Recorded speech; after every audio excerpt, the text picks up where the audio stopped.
Can you monetize any podcast? It's the Podcast Report, episode 36. Show notes, links, conversation, and more at thepodcastreport.com/36. It's the Podcast Report with Paul Colligan. And here's Paul.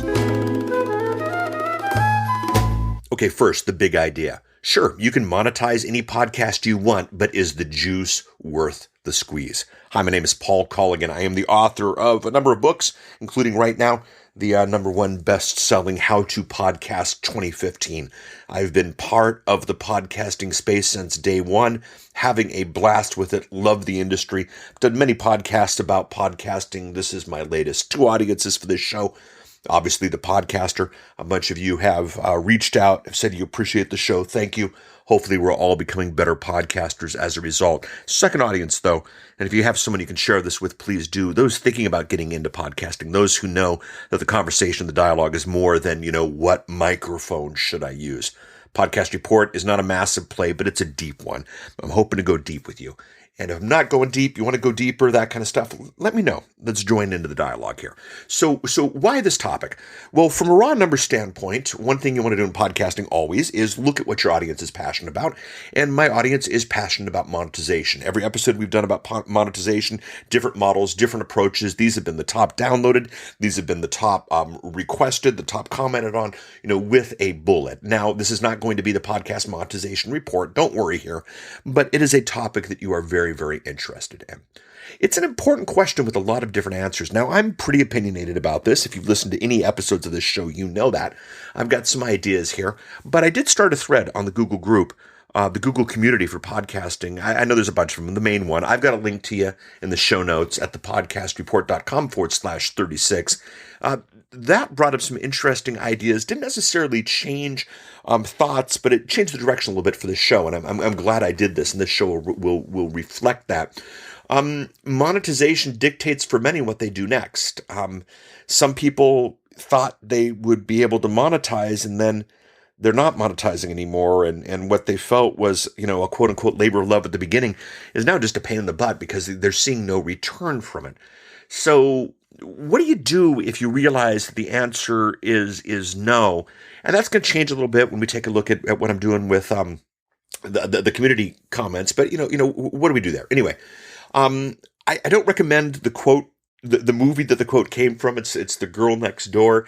Not necessarily a great film, if you will. But I think the quote is interesting. Is the juice worth the squeeze? Because the fact of the matter is, you can monetize a podcast any way you want to. The question is how much monetization. And, let's jump over to the Google group. So Sean Thorpe, when I asked, what's your thoughts? Sean said, I'm doing a podcast now that has at best 150 regular listeners and it's currently making $4 a month via Patreon. So is it possible to monetize any podcast? Yes, it is. But is it worth the time?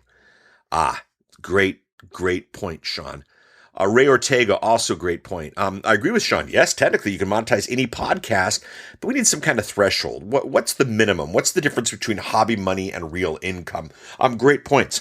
I guess the original question at the top of this podcast, can you monetize any podcast? Well, I guess, yes, you can, but, is it worth it? Is the juice worth the squeeze? Todd Cochran jumped in, and if the advertisers cooperate, I provide opportunities to all shows, no matter the size. I leave it up to the individual podcaster to decide if they want to participate. So Todd here is saying, look, you can put your ads in if you want. I don't need to do the big numbers. That's kind of always been Todd's charm. So yes, again, you can monetize your podcast. Jason Bryan, I'm not going to read all of his, but jump over. It's good stuff here. Sometimes it takes selling your reputation to people. I've been able to launch 8 new shows in the last year that I'm paid to host and produce. Well, Jason is definitely monetizing his podcast. He's doing great. If you read later, he got rid of some old content. He's doing things well. Good job, Jason. And then Fred mentions that, of course, there's lots of ways to monetize, points to Dave Jackson's book, which I have a link to in the show as well. So the long and short of it is, yeah, of course you can monetize, and that's why the new focus of this episode is the juice worth the squeeze. Now, where does this problem come from? Nobody ever opened up a restaurant and decided, well, I can make $15 a month on it. Nobody starts a business and says, I can make $15 a month on it. Where did this come from? Well, there are four types in the podcasting world. And if you think there are any more, please let me know in social or whatever you got. There's the dreamer. When I saw this at the first podcast episode, there's the whole podcast your passion and the profits will follow bit. And I love the dreamers, and I'm a dreamer, but, sometimes it's just a dream. The idealist, of course, if you build it, they will come. The optimistic economist, there's a billion iPhones out there. There's got to be enough people to listen to my show if I put it up. And then, of course, there's the tasked. The tasked are get the podcast up, get the podcast live, and now the podcast is live, keep doing it. The dreamer, the idealist, the optimistic economist, and the tasked. Now, monetization models, hit a few of them. I just did a quick thought process. Ads, obviously. I'm feeling on the ads game. The ads game is a numbers game. You got to get, 1,000 downloads to see, that's how it's rated at least. And Todd might be able to set you up for less, but that's the number, that's the metric. And if you're not seeing thousands, ads aren't going to do you well. Now patronage through Patreon or, just the good old PayPal donate button, that works there. But, as you saw in the first examination, Sean here, makes $4 a month. Niche specific sponsors, which I think is kind of what Jason's doing, but if it's not, it's basically, if there's a market I'm trying to reach, specifically, and there's a podcaster that is reaching that market, I don't have to see a downloads. If I want, this is not a real podcast, but let's say I wanted to reach presidents of the United States. If somebody had a podcast that was for presidents and Obama listened to it, and if you're listening to this at a later time, whoever president is right now, that would be a podcast I'd be willing to pay a lot of money for to advertise on because, I have access to that niche audience. So niche specific sponsors is definitely that. If you've got a podcast for brain surgeons, for goodness sakes, don't do a GoDaddy ad. There's probably something more you can do with them. If you've got a podcast for presidents of corporations, don't attempt to sell them, GoDaddy ads again, or that type of thing. Other monetization models, big ticket products, I've spoken to that in past episodes. If you get $1,000 per purchase, you can get a lot of downloads before you get a purchase. Small ticket product in bulk, CDs, t-shirts, that kind of stuff. Past episode, I had, you don't need to be popular to be profitable. I've hit that in the past, not a big deal. And then, of course, Dave Jackson's book, he hits a bunch of monetization models. So we have monetization models, and we have the hard cold facts that you don't have to make. Well, let me rephrase that. We have the monetization models, and we have the hard cold facts that, yes, pretty much any podcast can be monetized. But the question is it worth it? The question is, what do you do if it's not worth it? What do you do? Well, is the juice worth the squeeze? Now, for me, there were two phases to podcasting. And as I mentioned in this, I got into podcasting early in the game. And so for me, a lot of the beginning, a lot of the start was making the juice. I launched a bunch of podcasts to see what would happen. Dialogue podcast, conversational podcast, how-to podcasts. And I did that to kind of get used to making the juice. But now I got to ask, is the juice worth the squeeze? And I don't want to pull this term too much, but I think it's a good one, and I think it's something a lot of podcasters should ask. I think one tragedy in podcasting is you take someone who is passionate about a topic, who loved a topic dearly, who figured out how to podcast, who launched a podcast about a topic, and then the fact that the show is not being monetized, the fact that the revenue's not coming from the show like they thought it was, they start to hate the topic. I've seen that. I've seen companies who speak of a podcast with a frown on their face. I've seen people like, they grab their forehead as if they're getting a migraine. Yeah, I got to get another episode out. This kind of stuff is painful. This kind of stuff does damage. And we've all listened to podcasts where people have gone, yeah, this ain't worth it. I got to do it. I committed to it, but this isn't worth it. The comment here, I'm going back to the Google group. And again, the link to it at thepodcastreport.com 36. Sean's honesty about, look, I'm doing a podcast, $4 a month. Is it worth the time or effort is the suggested question. And only Sean knows. Me, $4 a month isn't worth it. If it's purely a passion project, then kill Patreon.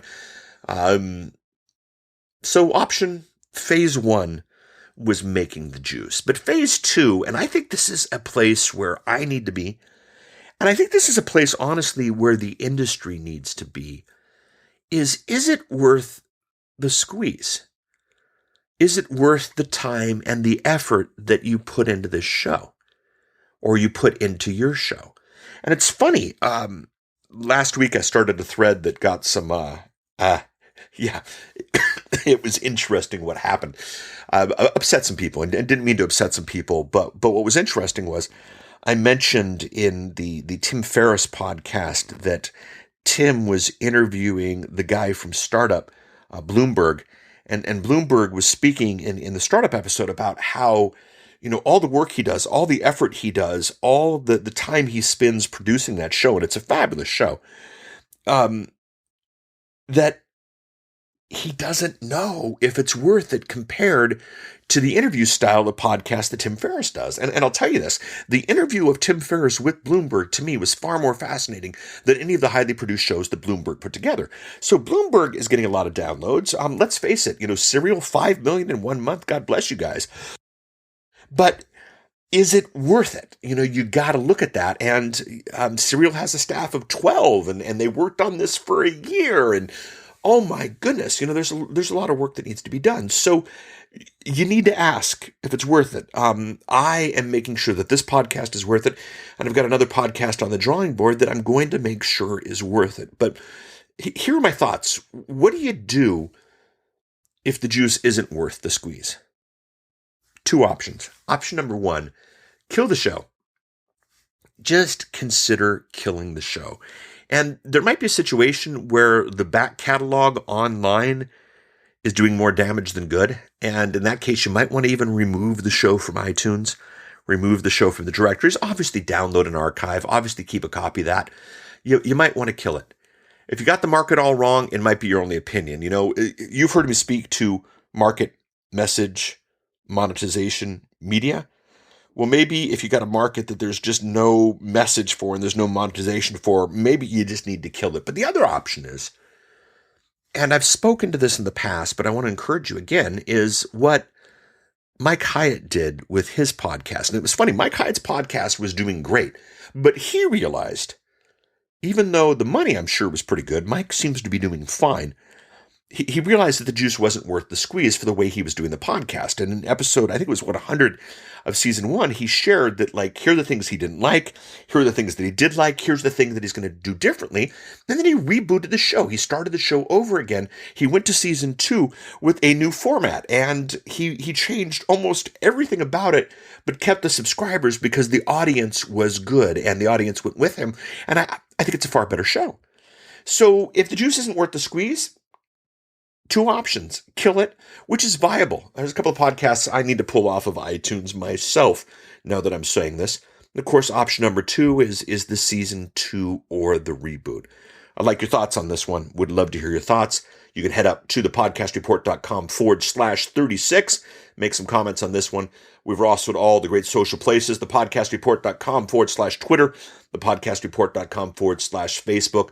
All those places will take you there. If you'd like a transcript of today's episode, go ahead and text hashtag EP36 as in episode 36 to 503-897-1290. You can also feel free to leave a voicemail message if you'd like. Links at thepodcastreport.com/36. Link to the How to Podcast book. Got to put that there, obviously. The how, can you monetize any thread that got me to change all this. And a link to Dave Jackson's podcast monetization book. It's definitely not the definitive work on the subject, and it doesn't cover everything, but what it covers, it does great. Dave has a very realistic approach to podcasting, and I just appreciate what he's done, and I definitely want to give a shout out for that. If this is your first episode of the Podcast Report, or you are listening to the Podcast Report over at thepodcastreport.com or some other embedded website, definitely think about subscribing to the show. One of the benefits of subscription and podcasting is simply that the new show comes to you. Everybody who's subscribed to the show, the second I publish it, and this one's getting recorded the day of, it's automatically going to go to your device. You don't have to find me on social. You don't have to get an email. Subscription means it comes to your device. And you can subscribe, you can follow, different people use different terms. But if you go to the podcastreport.com/iTunes or /Stitcher or /Pocket Casts or /TuneIn or /Spreaker or /iHeartRadio or /Overcast, we're there. I'm still working on SoundCloud, Ray. I want to let you know that. You can email me at thepodcastreport@outlook.com. If the show's been good to you, feel free to leave a review at iTunes or Stitcher. Those seem to be the two that I need reviews at, appreciate reviews at. Most importantly, though, I'd love your comments. Thepodcastreport.com /36.